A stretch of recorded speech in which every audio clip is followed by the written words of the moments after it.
makapagtuturo sa akin kung sinong pumatay kay tatay. Actor, Kunin niyo na lahat yan!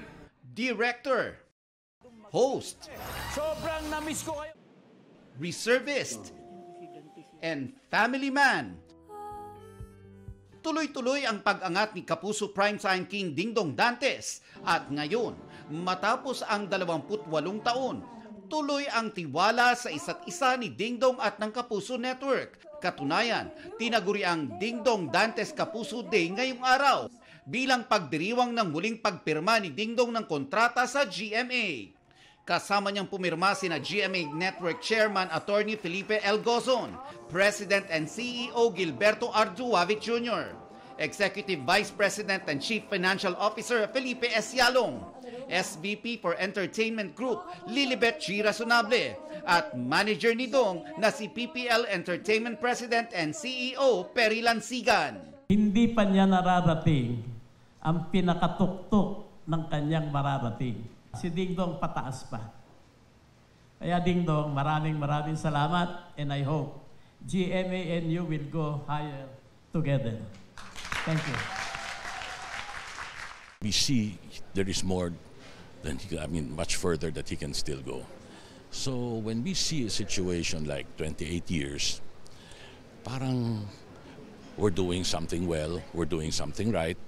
Patuloy ang relationship, ang strengthening ng kaisahan with talents. Si Dingdong is a well-rounded actor. No one can contest that he's the best host that we have in the Philippines now. That's why he's admired by many, even his colleagues, is because after all these years, he has continued to be of value and to add value to himself. And very proud na tayo sa network, sa GMA, is part of that effort and that journey. Present din sa contract renewal sina Chief Marketing Officer and Head of Sales and Marketing Group Lizelle G. Maralag, GMA Network Senior Vice President Attorney Annette Gozon Valdez, Senior Vice President and Head of Integrated News, Synergy and Regional TV Oliver Victor B. Amoroso, Senior Vice President for Corporate Strategic Planning and Business Development and Concurrent Chief Risk Officer and Head of Program Support, Reggie Bautista.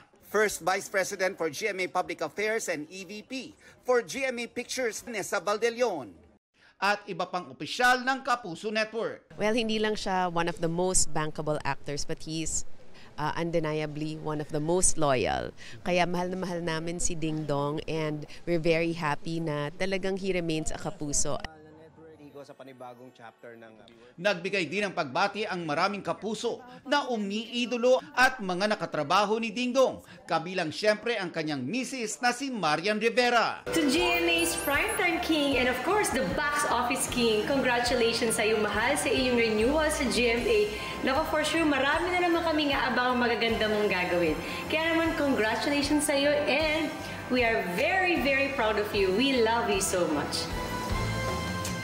Sa huli, nagpasalamat si Dingdong sa mga oportunidad na ibinigay sa kanya sa Kapuso Network. Ito, tinitignan ko siya bilang isang milestone, isang bagong chapter ulit. Nagbukas na naman ng pintuan para sa akin, new set of opportunities, and masaya ako na binibigyan pa rin nila ako ng opportunity at pagkakataon na gawin yung gusto kong gawin. Nelson Canlas, updated sa Showbiz Happenings.